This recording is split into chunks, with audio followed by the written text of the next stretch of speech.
Bonsoir à tous, peut-être bonjour, j'espère que vous allez bien. Alors ça fait longtemps que j'ai clairement pas fait de vidéo au bureau. Aujourd'hui, j'ai ce papier en main qui est l'itinéraire technique de la culture d'avocat. Alors il y a de cela quelques jours, j'étais à Foumbot, à l'IRAD, Institut de recherche agronomique, voilà, pour le développement.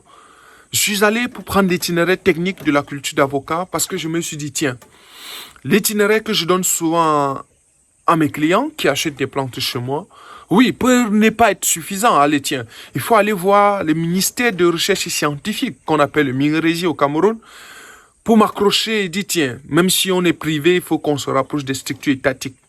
Malchance pour moi, je suis arrivé à l'IRAD de Foumbot, j'ai acheté l'itinéraire technique. Oui, bon, j'ai décidé d'acheter parce que, tiens, je suis dans une région nouvelle qu'on appelle le centre sud-est au Cameroun. Je produis pratiquement du bananier plantain, de l'avocatier greffé dans cette zone qui est nouveau. Alors là, il faut qu'on rentre à la source. Question de récupérer ces itinéraires techniques dont je vais partager avec vous dans cette vidéo. Tenez-vous tranquille, cette vidéo sera un peu plus longue par rapport aux autres, mais elle vous aidera d'ici la fin. Merci aux anciens parce que vous êtes toujours là. Lorsque nous publions, vous êtes toujours là à nous soutenir. On va commencer par liker la vidéo parce que c'est ça qui nous aide aussi. Pour les nouveaux, soyez la bienvenue. Je suis Kana Ivaris. Je suis agronome de formation, mais aujourd'hui j'exerce surtout dans la culture du bananier plantain, de l'avocat, mais aussi je vous aide à installer les différents systèmes d'irrigation, systèmes de pompage dont vous avez besoin. En tout cas, si vous êtes déjà là, sachez que l'idée ici, c'est de faire grandir la communauté. C'est pour ça que je peux partager chez vous gratuitement ce que j'ai acheté. Donc la vidéo va être très justement longue parce que je vais essayer de regarder point par point l'itinéraire technique que l'État du Cameroun prévoit pour nous. Et à la fin de la vidéo, vous pourrez apporter d'autres choses que vous faites pour réussir à produire des avocatiers, des avocats au Cameroun et que je n'ai pas mentionné. Autre chose, j'ai lancé un programme de recherche des personnes qui produisent l'avocat dans le centre sud-est. Donc, si vous avez une plantation en pleine production, j'ai mis un chauffeur, un ingénieur à votre disposition. On peut passer vous enregistrer. Parce qu'à la fin d'année 2024, je compte créer ce que l'État du Cameroun appelle aussi l'interprofession dans la culture d'avocat. Ça veut dire que je vais réunir tous les producteurs d'avocats du centre sud-est pour qu'on crée ensemble une certaine association de producteurs d'avocats. Et à la fin, on pourrait signer de grosses conventions avec cela. C'est pour ça que je vous partage aussi des meilleurs itinéraires techniques. Cela vous aidera tout simplement à bien booster votre production. Contactez-nous dans le numéro de l'assistance de direction qui va être peut-être en description au bas de l'écran afin d'enregistrer votre plantation. Ceci nous aidera à faire la visite. Sans plus tarder, regardons le vif du sujet. Cet itinéraire technique a plusieurs parties que je vais regarder avec vous. Donc, la première partie ici, je vais peut-être pas lire, mais je vais vous donner des impressions plus claires. La première partie ici, c'est la préparation du site. Oui, donc le ministère en charge du développement agricole pense que tout le monde a déjà un site. Ce qui n'est peut-être pas vrai, mais on n'est pas ici pour des critiques. Mais ils disent que la première étape, c'est la préparation du site. A dit donc que vous avez déjà acquis un site. J'ai publié des vidéos où je mentionnais des critères qu'il vous faut pour choisir ou acheter un site. Alors, dans la préparation du site, il parle de deux éléments majeurs. Dans la zone forestière et dans la zone de savane. Alors, ici, de manière très commune, il précise que si vous voulez faire la préparation du site, il vous faut être dans l'une des zones, soit la savane, soit la forêt. Dans les deux cas, l'itinéraire technique que l'IRAD propose ici, c'est l'itinéraire technique par brûler. Et auquel cas, il faut faire le défrichage, l'abattage, le tronçonnage, le brûler et le nettoyage. Je vais peut-être reprendre pour que les gens comprennent. Le défrichage ici, c'est à la main. Vous récupérez des gars qui vont entrer avec des machettes afin de défricher au ras. Deuxième étape, abattage. On va devoir abattre, je ne vais peut-être pas donner le calendrier dans cette vidéo, mais dans une vidéo très prochaine, si vous êtes intéressé, je vous donnerai des calendriers agricoles. Alors, pendant l'abattage, vous devez détruire, j'allais dire couper tous les arbres. C'est ce qui est précisé ici. Lorsque les arbres sont tombés, Vous allez attendre la pleine saison sèche et lancer le feu. Brûler. Alors, lorsque vous allez brûler, vous allez passer à une autre étape qui est le tronçonnage. Le tronçonnage consiste ici à découper, oui, bien évidemment, les arbres, que ce soit de la forêt ou de la savane. Et lorsque vous allez découper ces différents arbres, vous allez les entasser. C'est ça que j'appelle le nettoyage. Voilà. Dans tous les cas, l'IRAD pense que l'idée dans un champ d'avocatier, c'est de pouvoir circuler. C'est pour dire que vous devez pouvoir créer des lignes, des routes. Voilà. Auquel cas, si vous voulez quand même faire une culture à très haut niveau, vous pouvez prendre l'itinéraire technique mécanisé. Dans ce cas, vous cherchez une entreprise qui fait de la prestation de services, des bulldozers, et les bulldozers vont venir vous faire l'endainage. Quand vous êtes en forêt, vous êtes obligé de prendre des bulldozers. Si vous êtes en savane, vous pouvez prendre des pelles chargeuses à disque ou bien des pelles chargeuses à fourche. Tout ceci vous aidera à bien préparer le site. Deuxième étape, ou encore ce que l'IRAD appelle les opérations d'implantation. Première étape dans les opérations d'implantation, c'est le piquetage. Le piquetage ici, il distingue 3 sous-étapes ou 4. En moyenne, on va être plus rapide pour que la vidéo ne soit pas très longue. La première étape ici, c'est la coupe des jalons. Pour l'IRAD, les jalons sont ces morceaux de bois qui font entre 1 mètre et 2 mètres qu'on va couper en pleine forêt ou en pleine savane et les disposer partout où on va faire les trous. Donc, deuxième étape du piquetage, c'est la délimitation du verger. Donc, vous allez pouvoir délimiter votre verger et pouvoir en dire, ok, je vais faire 5 hectares, 10 hectares. En d'autres termes, c'est ce que j'appelle la parcellisation. La parcellisation. Troisième étape, c'est le marquage. À l'aide donc du jalon que vous avez coupé tout à l'heure, vous allez pouvoir fixer ou bien déposer sur un certain environnement où les machinistes viendront faire les trous.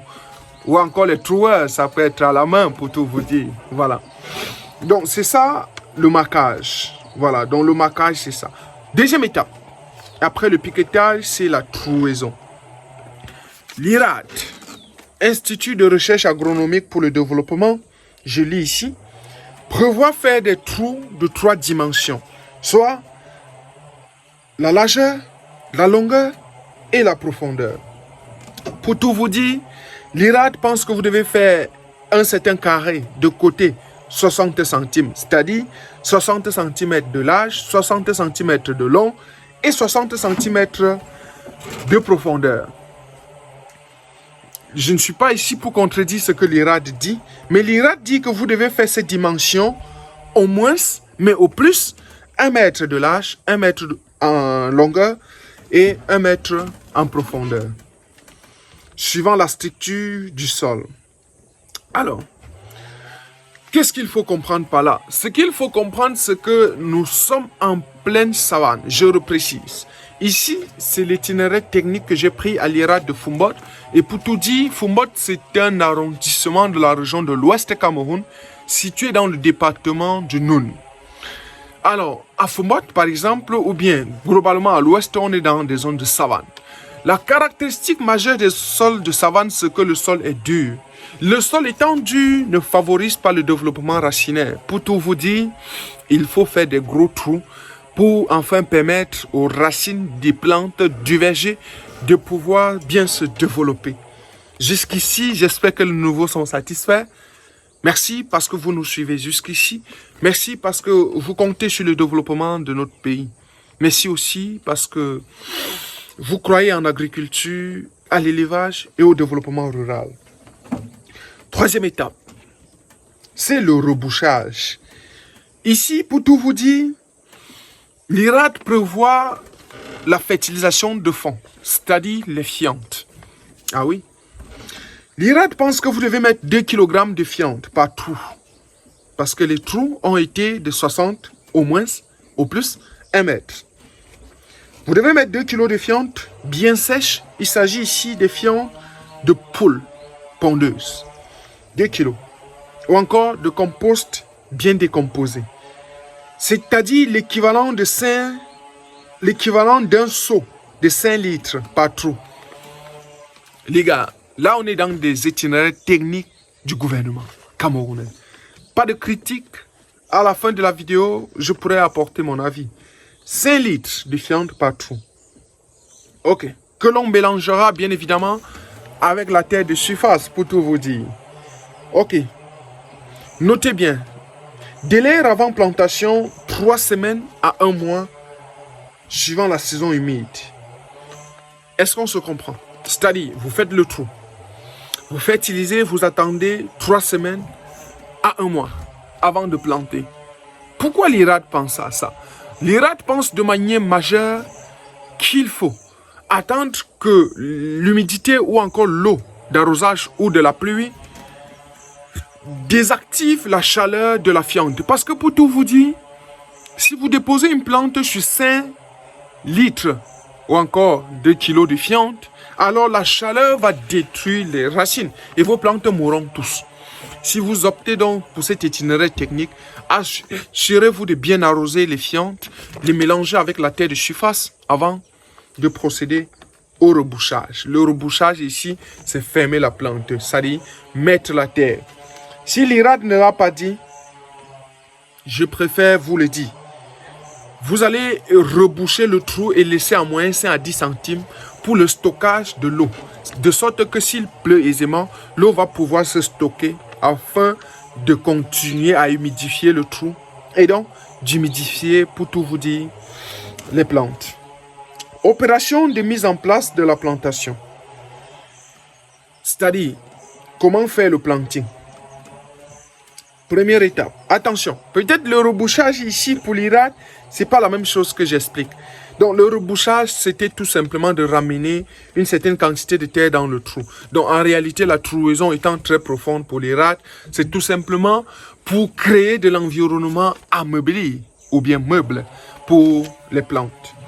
Première étape, des opérations de mise en place d'un verger. Première étape, c'est la réception des plantes. La réception des plantes ici, c'est pour vous dire que vous n'avez pas fait votre propre pépinière. Ah, bien sûr, vous avez acheté des plantes chez quelqu'un comme moi, comme l'IRAD, puisqu'il vend aussi des plantes, les gars. Voilà, donc, première étape dans la réception des plantes, vous devez vérifier l'état sanitaire des plantes. Assurez-vous que le greffon est en place. C'est ce que l'IRAD précise. Groupage, suivant les espèces. Pour tout vous dire, il y a plusieurs variétés d'avocatiers. L'IRAD précise le groupe A et le groupe B. Très bien. Protection du stress prolongé dû à la manutention. Qu'est-ce qu'il faut faire? L'IRAD demande d'arroser les plantes. Lorsque vous recevez les plantes, chers amis, vous devez les arroser. Pourquoi? Parce que le trou est humide. Parce qu'on a arrosé. Les plantes ont subi des stress pendant le voyage. Alors, de toi à moi, la plantation que vous voulez créer, est-ce que vous avez un moyen d'arroser les plantes lorsqu'elles arrivent en pépinière? Ça, c'est une question qu'on va résoudre en profondeur. Dernière étape, répartition des plantes au fur et à mesure de la mise en place. Deuxième étape, plantation. Alors là, première étape, c'est l'ouverture des trous de plantation à hauteur de la zone rhizophaire, racines ou motte de terre. C'est-à-dire, puisque le trou a été rebouché, fermé par la terre de surface mélangée avec de la fiente, vous devez réouvrir le trou et y déposer la plante à l'intérieur, de sorte que la hauteur du sachet, pour ceux qui savent de quoi il est question, soit complètement enfouie dans cette terre qui a été rebouchée. Deuxième étape, enlever du polyéthylène, c'est-à-dire le sachet, l'IRAD précise, et pose du plan, sans dégager la terre autour des racines. Assurez-vous donc que la motte de terre reste et puis vous positionnez dans la plante. Ceci, c'est toute une formation. Je ne vous dis pas à combien j'ai payé pour cette fiche, mais j'ai décidé de payer justement parce que je suis dans l'optique d'augmentation des capacités, mais aussi de partage d'expérience, mais aussi de croissance dans le business. Ah ouais, il faut qu'on avance. Dernière étape dans l'opération de plantation, c'est le tassement de la terre autour des racines. Ah oui, ça dit que vous devez appuyer le sol puisque vous avez planté. Troisième étape, l'entretien. Soin après plantation, l'IRAD précise. Il y a plusieurs étapes dans cette affaire, je vais mentionner les plus importantes. L'IRAD précise ici que vous pouvez utiliser des produits comme les fongicides, les pneumaticides, les insecticides pour traiter les plantes. Dans tous les cas, ce qui est important et obligatoire pour vous, c'est l'arrosage régulier. Les gars, avec cet itinéraire technique, tout le monde comprend que on est désormais obligé d'arroser ou encore d'irriguer les plantations. Merci Irad, merci encore. J'ai bien voulu prendre cet itinéraire technique parce que on peut vous donner des conseils sans que vous ne les suiviez, justement parce que vous n'êtes pas sûr, bien sûr, de la source. Protection contre les coups de soleil, si indispensable, par un paillage autour du plant, diamètre supérieur ou égal à 1 mètre. C'est-à-dire, pour ceux qui ne comprennent pas, lorsque vous avez fait la plantation et que vous êtes dans une région chaude, comme le centre-sud-est, assurez-vous de défricher de l'herbe que vous déposez au bas de chaque pied. C'est pourquoi l'IRAD nous précise que protection des coups de soleil par palissage à un diamètre d'1 ou supérieur à 1 mètre. Voilà. D'accord. Merci encore. Irad. Palissage au poste du tuteur si nécessaire. Ouais. On va évoluer. Lutte contre l'enherbement. L'enherbement. Ah oui, les gars. Ça, on le sait. Tout le monde sait qu'il faut enlever l'herbe dans son champ, les gars. Voilà, c'est ça. Lutte antiparasitaire. La fiche est un peu sale, c'est pour ça que j'ai un peu de difficultés à lire. Mais je vais la mettre au propre, que je vais mettre en PDF disponible pour tout le monde. C'est l'itinéraire technique du pays. Ok. Lutte antiparasitaire préventif. Curatif en cas d'attaque. Au moins une fois par mois, faites des pulvérisations à des solutions fongiques. Attention. Au moins une fois par mois, faites bien évidemment des pulvérisations antifongiques, n'est-ce pas? Ok. Et ou insecticides sur les feuilles, tiges et rameaux des jeunes plants. Exemple de produits fongicides. Vous pouvez utiliser le manep, c'est-à-dire le mancozeb, le calomie. Exemple d'insecticides. Vous pouvez utiliser le cipécal. Vous pouvez utiliser l'insecticide, tout simplement. Notez bien. Merci Irad. Encore. La reprise. 1 à 2 mois après plantation. Procédez à le feuillage. C'est quoi le feuillage? Éliminer les fleurs. Je ris. Bon, je ris un peu, mais il faut qu'on évolue. Égout-mandage. Taille au sécateur. Ça, c'est le taillage qu'on appelle égout-mandage. Taille de formation de charpentier. Ça, je ne comprends pas. Dilagature. Voilà, obligatoire. Dilagature. Un mot technique. Si on ne comprend pas, c'est ce que j'appelle dans mes itinéraires techniques le détachage des gaines. Vous devez pouvoir retirer la gaine. Pour tout vous dire encore, pour ceux qui ne savent pas, on plante les plantes d'avocatier greffées avant de retirer la gaine plus tard.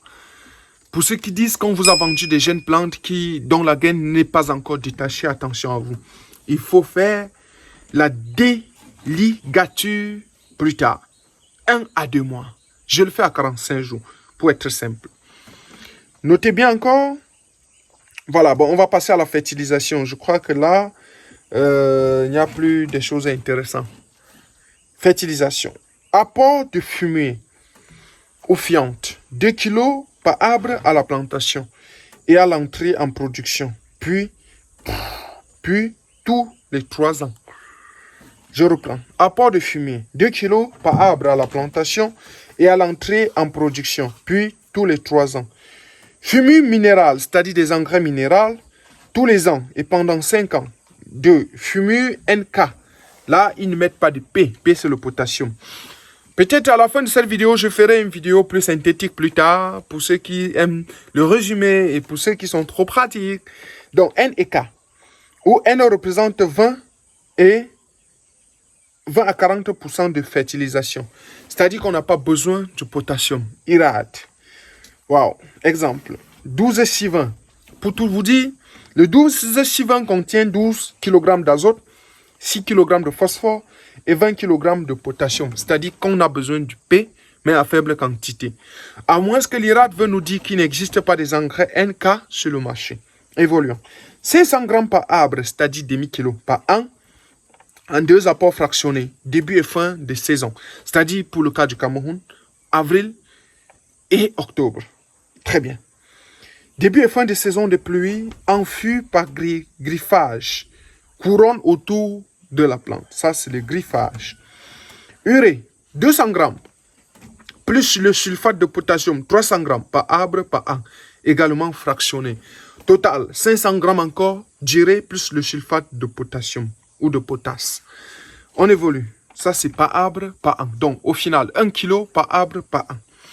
Notez bien, dès l'entrée en production, environ à la 4e ou à la 5e année après plantation, 4e ou 5e année après plantation, ouais. Accroître les doses d'engrais tous les ans, telles que 500 grammes à 8, telles que 500 grammes, puis on passe à 800 grammes, puis on passe à 1000 grammes, puis on passe à 1500 grammes, puis on passe à 2000 grammes vers la 8e année. Et après, petit matériel indispensable pour le verger, matériel aratoire ou machette, pelle, autres seaux, cordes, ruban, pioche, pulvérisateur à dos, sécateur. C'est la fin de l'itinéraire technique. J'espère que vous avez gagné quelque chose pour les nouveaux. À nous revoir très bientôt pour les chroniques des vidéos. Je vais désormais être très pratique et utiliser beaucoup de sources pour le travail. J'estime qu'on est moins compétent pour faire des choses. En attendant, pour ceux qui ont déjà des plantations d'avocatiers greffés dans le centre, bien vouloir nous contacter à nos numéros, assistance de direction. Messi, c'était Kana Ivaris, portez-vous bien d'ici là.